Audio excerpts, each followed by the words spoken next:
and somebody with whom we are looking forward to a very robust, fair, equitable, balanced, mutually beneficial, win-win partnership in terms of an enduring free trade agreement which will outlive all of us in this room, which will strengthen this relationship between Europe and India, and which will, in some sense, define two large economies as we grow in the next 20-25 years to become a $30 trillion plus economy.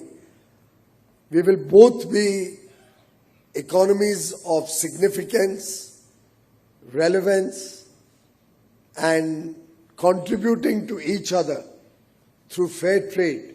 We truly hope to play an important role in your lives, in your businesses, and work towards the shared prosperity of both regions. Friends, we are living in times full of uncertainty, a lot of volatility.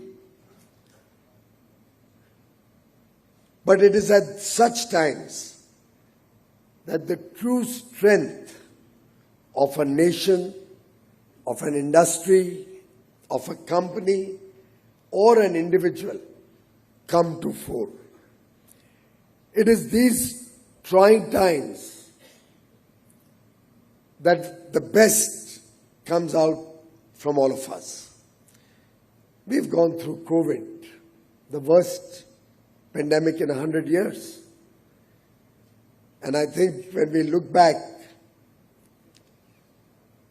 you'll all agree with me that the current time is nothing compared to what we all went through during COVID. And I think the nation and each one of you have overcome COVID extremely well, full of confidence, resilience, and ability to navigate uncertainty. And therefore, I think such times will come and go. The long-term endurance and our ability to withstand shocks, to withstand difficulties, will always remain with us. And that is our true strength. And I have absolutely no doubt in my mind that times will only get better. We on our part, Maros and I are working very sincerely along with our wonderful teams who are even engaged in very intense negotiations as we have taken a break to come here. We are working towards the shared prosperity of the EU and India. Every agreement has some give and take to make it a balanced agreement. There can never be a perfect situation, and you will all agree we should not make the perfect the enemy of the good. But I can assure you the direction in which we are going, the possibilities that we are trying to unlock are immense. And I'm very confident that a confident, bold industry such as yours, who has always given me a lot of strength when I have negotiated any FTA so far, will find the arrangements that Maros and I come up with very attractive, exciting, and holding good potential for each of your businesses to grow, collaborate with partners from Europe and other parts of the world, encourage innovation and R&D in India, work with partners across the world to help them come to India, bring down their costs, costs of design, costs of R&D, with the talent and skill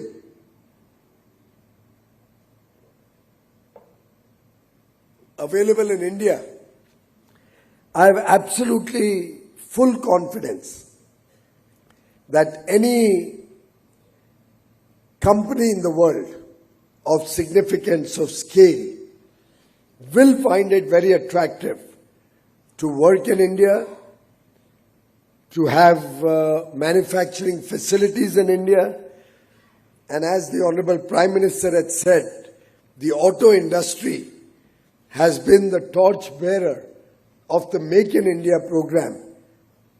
We shall soon be celebrating 10 years of the Make in India initiative. And I think it's an opportune time for us to look at much bigger ambitions, much bigger targets. We are now maximizing our efforts to finalize negotiations by the end of the year, as it was agreed by the President of the European Commission, Ursula von der Leyen, and Prime Minister Modi when we've been here, as I mentioned earlier this year. And we are striving to put in place an economically meaningful win-win package that brings real added value to businesses and consumers both in Europe and here in India.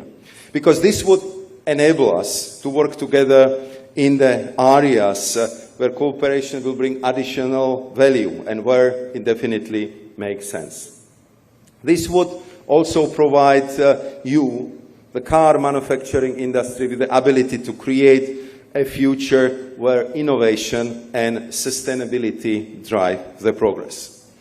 As you see, the both of us are still having a good time. Both of us are a little bit tired because we are talking to each other with a huge intensity. And I can tell you that our teams are even more worn down than two of us because they are working even harder.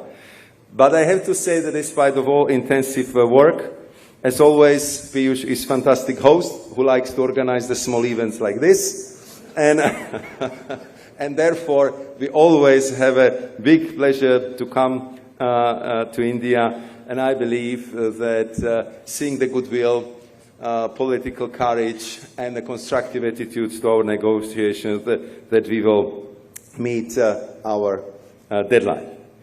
As I said, our free trade agreement, I believe, will be important for you as a business leaders, but I think it will have one additional and important meeting. It will bring Europe and India even more closer together. And it would make our strategic partnership ever more important, be it in bringing prosperity and strengthening supply chains, or advancing on our climate goals, or in developing the critical emerging technologies, or in countering threats and working towards a safer world, both regionally and globally, through security and defense. Very happy that I can also address you in the middle of what are very intensive talks and negotiations on what I believe would be ground-breaking free trade agreement between European Union and India.